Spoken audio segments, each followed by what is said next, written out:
Disney live action remakes have been a huge part of Disney in the last 10 years, and they've also been the center of online movie criticism for quite a while, and it's easy to see why. Take a beloved animated classic and remake it in live action. What could go wrong? Everything. But today, I'm playing a bit of devil's advocate and giving all the Disney remakes a fighting chance.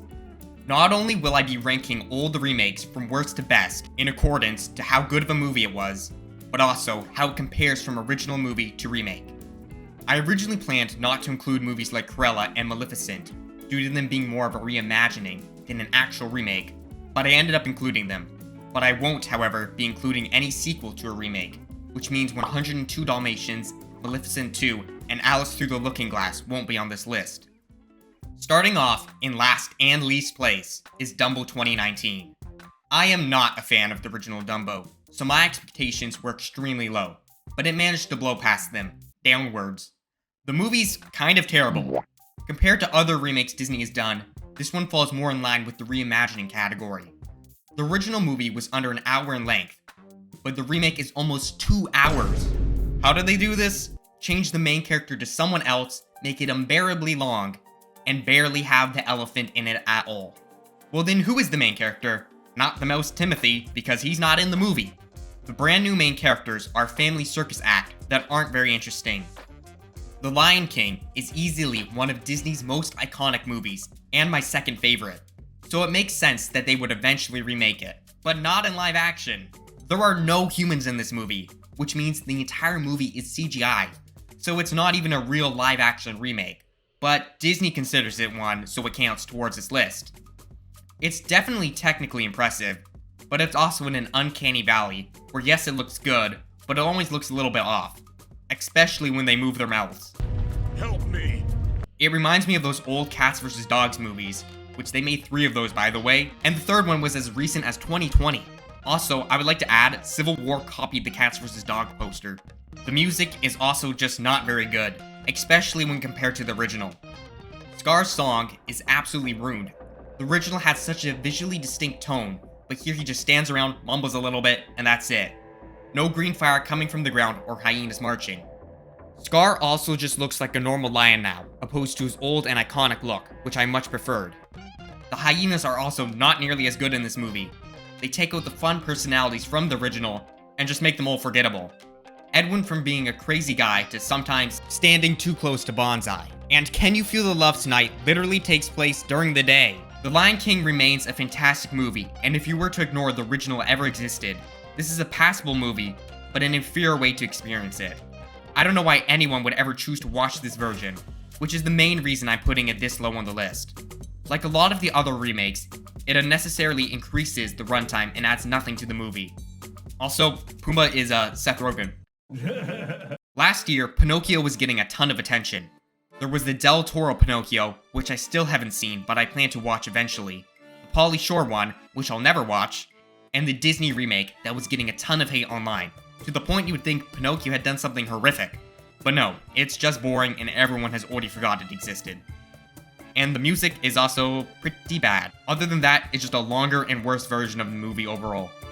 Cinderella has to be one of the most forgettable movies. It's so forgettable that I almost forgot I included on this list. It's by no means terrible, it's just mediocre. They took out Bruno, so that is a change they made. I'm not going to include any clips from the new Peter Pan and Wendy movie to avoid copyright, so to sum it up, I thought it was a pretty mediocre movie. The Lady and the Tramp was certainly a weird remake to make, considering the original almost never showed humans other than from the waist down, and both the main characters are dogs, which again means it's an almost completely CGI movie, at least for the dogs. It has some changes, like the rat being in the movie more often before the climax, and Tramp's name no longer being Tramp. On top of that, the dog catcher is such a terrible character that he's almost good. He's so obsessed with arresting the dog that when the dog makes the carriage topple over and he goes flying out, he still tries to arrest the dog. And the most recent remake by Disney is a passable but mostly pointless remake. There's not really anything worth saying about The Little Mermaid 2023. It's another attempt at making money while not making anything new. 9 out of 10 Disney remakes I could say the same thing about. However, I don't think it's completely terrible and does a fine enough job at adapting the original, but nothing more than okay. Aladdin 2019 is definitely not a good remake, and it definitely doesn't come anywhere close to the original, and it makes it way longer than it needs to be. Yet again, another remake that doesn't do anything interesting with this extra time. It's another passable, but also unoriginal and boring remake. The 2017 remake of Beauty and the Beast is definitely worse, but I kinda weirdly liked it. Kinda. Don't get me wrong, it is not a good movie. It's so unnecessarily longer than the original, and the furniture people all look disgusting. Mulan as a movie itself is in my top 5 Disney movies, but this remake just kinda makes it sucky. At least it tries to do its own thing and make some changes, like making it bad. I really did not like how Mulan was naturally amazing at everything from birth, instead of growing throughout the movie. In the original, Mulan finally being able to climb the tower and grow as a fighter while at the training camp is one of the most memorable parts. But here, she doesn't progress all too much as a protagonist. She doesn't get stronger throughout the movie because she's naturally gifted as a child. But I much preferred it how it was handled in the original. I think Mulan is one of the movies that had a better chance to work in live action, considering it's mostly humans, and I don't inherently hate that Mushu is gone. But it's still disappointing that the songs are missing. It does, however, make me want to watch the original again, so it did one thing right. Alice in Wonderland, or as they like to call it, Johnny Depp Alice in Wonderland, is much more of an original movie than the other remakes, not including the complete reimaginings. So bonus points for that, but also minus points for being complete bonkers. I just watched this movie and I cannot understand a single thing that happened. There was a dragon named Jabberjaw that Alice needed to slay, but not this Alice, another Alice that this Alice needs to become to be Alice in Wonderland. This is by no means a masterpiece, which at this point really shouldn't surprise anyone, but it had me entertained, which is something that I can't say for Dumbo. It's not only an original movie, but it's also somewhat of a sequel to the original Alice, with a lot of the events from the original movie taking place in the past in the remake, which made it much more of an interesting movie than the other remakes. Alice in Wonderland has always been a gross and unsettling movie, and this remake makes it more so. The Queen of Hearts now has this gigantomorphic head. The movie's also pretty gnarly with the ripping out of eyes and such, but it's only rated PG for fantasy violence, scary imagery, and smoking caterpillar. Also, Johnny Depp isn't in it nearly as much for a movie called Johnny Depp Alice in Wonderland. 101 Dalmatians was one of the first Disney remakes before Disney decided to start milking the remakes, which makes it feel much more like a movie they wanted to make, rather than, we haven't remade the one with the dogs yet. It's a good movie, but I still prefer the original.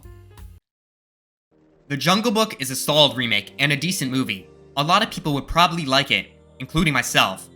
But if they saw it, they would go the rest of their lives without thinking about it, which isn't inherently a bad thing. It's a decent remake that does a good enough job at remaking the original. The songs are all worse, which is expected. None of these remakes so far have matched or surpassed the original music. King Louie is a pretty big disappointment, but Shere Khan is a much better villain now. He's in it a lot more and just more evil. It might not be the best Jungle Book movie, but it's definitely not the worst, because Netflix made one where Mowgli had a little disabled albino wolf brother that was shot and taxidermied. Next up, we have Cruella, which is a pretty good movie, I would say. I know online, and when it came out, a lot of people didn't like this movie that much. But personally, I liked it and thought it was pretty good. It's another Disney remake that is pretty much an original movie other than some loose connections, which I think worked well here, considering they already remade 101 Dalmatians previously.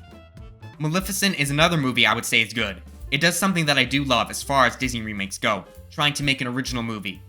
Maleficent is an anti-hero in this movie, and it worked way better than I expected it to.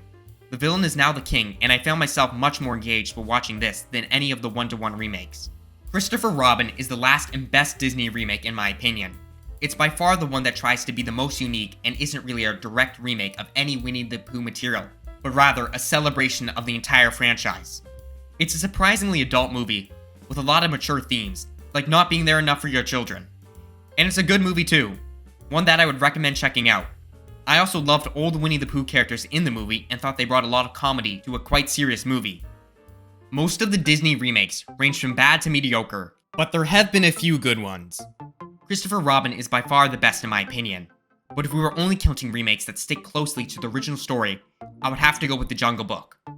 I don't actually hate the idea of remakes, although I do wish Disney would do it less often and only choose to remake one of their classic animated movies when they had an opportunity to make a truly great movie. If you enjoyed this video, subscribe, and you can check out some of my older videos.